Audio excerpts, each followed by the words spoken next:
here at the Rose Theatre with John McDermott. He has a show tonight. And welcome to Brampton.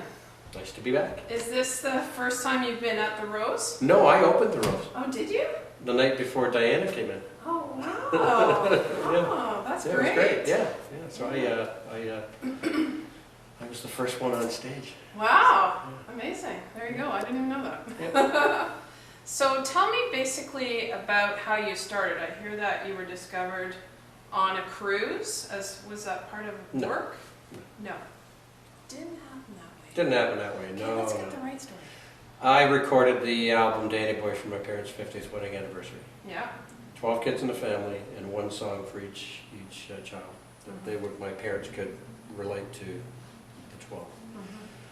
And I did that and gave it to them, and it sat on a shelf for about a year and a half.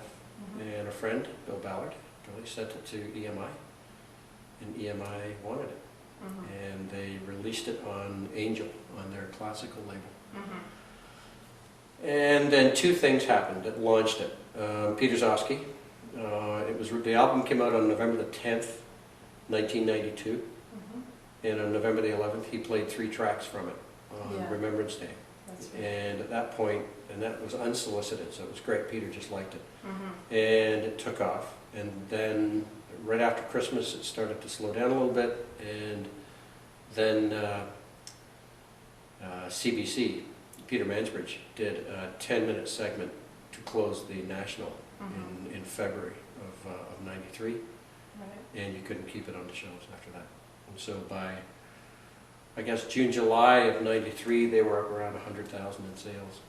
And they were asking me if I was going to go out and tour, and I said, I've got a job. Did you pay me to go out and tour? No, well, I'm not going out on tour. So. Right. So I didn't, but they kept pushing away and selling, and it kept selling. And September came, and I decided I'd give it a shot. So I took a leave of absence from work.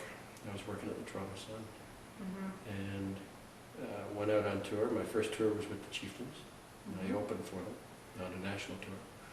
And that built up the audience a little better. And then by October, when it rolled around, I started scheduling I'd scheduled my first solo tour for Atlantic Canada. And my first show was, I think, October the 5th at the Cone in Halifax. And that was it. As soon as I got on stage at the Cone, I knew I was doing the right thing. Wow. That's how it all began. So do you feel that it was meant to be when you look back at that? Was it very surprising? I don't know if it was meant to be. You know, I mean, what happens, happens. I was in the right place at the right time, I think. And you know, life is about decisions, and you make that decision, whether it's the right one or the wrong one. You know, if I'd have fallen flat on my face, I guess it would have been the wrong one, but things worked out. And I enjoy it. I enjoy performing, so it's still fun. And as long as that feeling is still there, I'll do it. It got tiring in '95, '97 because we were trying to do too much. You know, in '97 we did 263 shows, and that was grueling. And at that point, at the end of '97, we said, you know, enough is enough. We got to really, really pull back. And so, I suspect we do around 100 or 105 a year now, somewhere in there, and that's really comfortable because the band all have. We've all got families, and we don't work in the summer. We probably do, you know, 5 or 6 shows in the summer.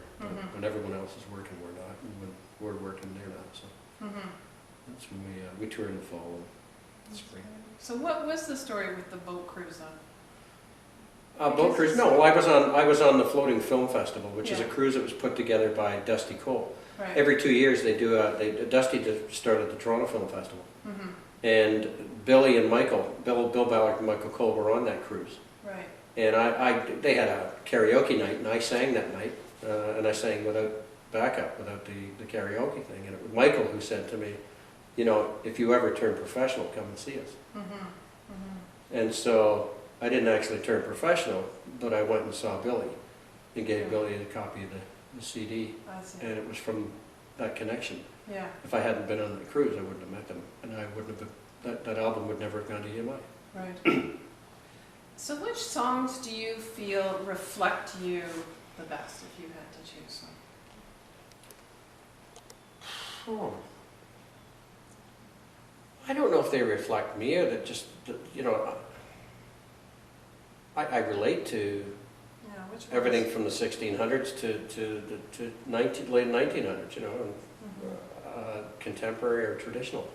I think I can tell you that songs that are based on fact, I'm drawn to, that tell a story, Right. or have a root to them, or a history to them.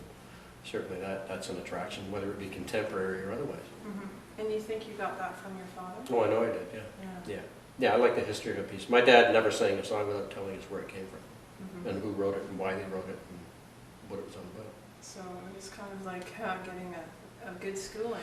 Well, yeah, but I just think it adds, whether or not people take it in is irrelevant. I think if one person listens to it and takes it in and finds that it gives that song, it gives the lyric a new dimension, and so it's worth it. At least for me, it's a whole new different song when you know where it came from, because the lyrics then all make sense. Right. Now I hear that you get a lot of, well, maybe not a lot, but some of your song ideas from people who meet you in the lobby after your show. Yeah, I get a lot of people send me CDs and tapes and books, old music books and old sheet music and suggestions, and a ton of them. I think When I Grow Too Old to Dream was a recording we did, and probably half that album came from audience suggestions. Wow. And there's always one or two on each recording that we do that came from someone out there who suggested it. You know, take a look at it. I mean, I've got a list as long as my leg of stuff that we haven't touched yet, that we've listened to and looked at and say, yeah, that's good. Let's keep that in our mind.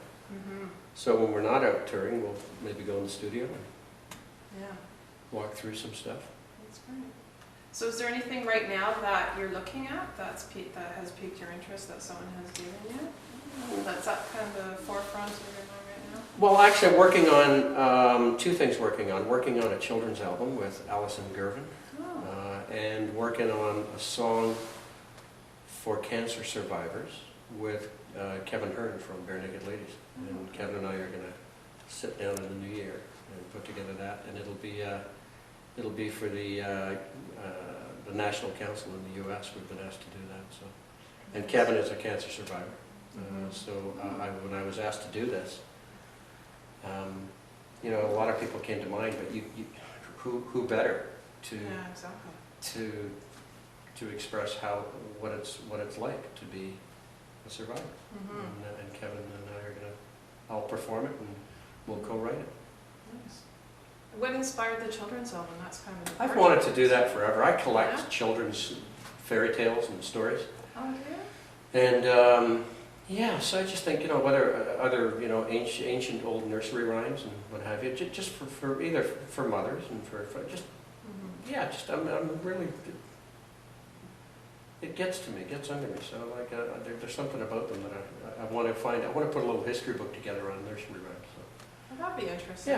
Yeah. It's not all nice where a lot of them came from, but we all know them, Yeah.